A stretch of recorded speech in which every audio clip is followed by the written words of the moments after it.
In the year that Bobby Robson coached Barcelona, 1996-97, he was not short of players to praise. His defense was marshaled by Laurent Blanc, his midfield controlled by Pep Guardiola, and his attack spearheaded by Ronaldo, the greatest talent of his generation. Even among all those masters, however, Robson took particular delight in his jack of all trades. Luis Enrique, he once said, can play right side at the back, left side at the back, right midfield, left midfield, central midfield. He can play up front, if you like. He can play anywhere, he's fantastic.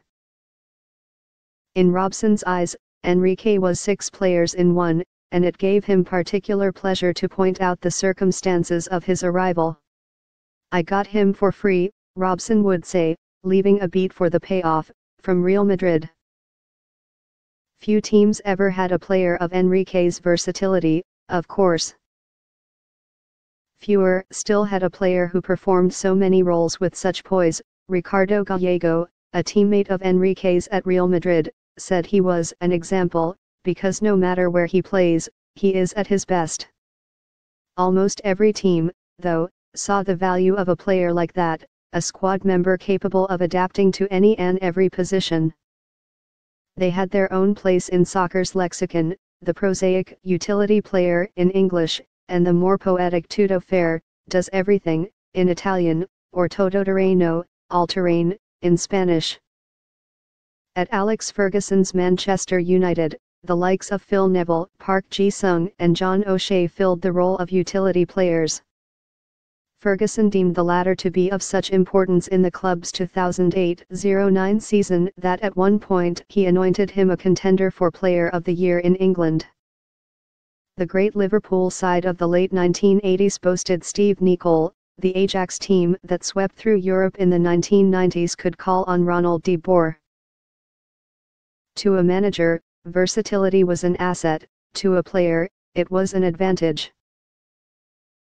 Steve Watson, who played in every outfield position for both Newcastle United and Everton, knew his flexibility made him ideal cover as a substitute, but always felt it gave him a much better opportunity of getting into the team. In recent years, however, utility seemed to have fallen out of fashion. When clubs can name at least 7 substitutes, rather than 3, for every game, managers had no need to reserve a space on the bench for someone who could cover anywhere. As squads grew, too, managers learned to favor expertise. Most elite teams employ 2 specialists for every position, with those positions ever more tightly defined.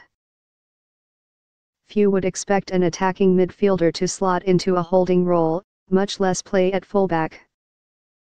In many ways, José Mourinho encapsulates this thinking. In the spring of 2016, when he agreed to replace Louis van Gaal at Manchester United, Mourinho commanded the club's executive vice-chairman, Ed Woodward, to sign 4 players, each of them designated a specific role: Paul Pogba, Eric Bailly, Henrik Mkhitaryan and Zlatan Ibrahimovic. As you know, especially the ones with more vision, I am a manager that likes specialists, Mourinho explained at the time. I am clear with my approach and model of players. At most, he said, he likes 1 or 2 multifunctional players, because you always need someone that can give you a hand.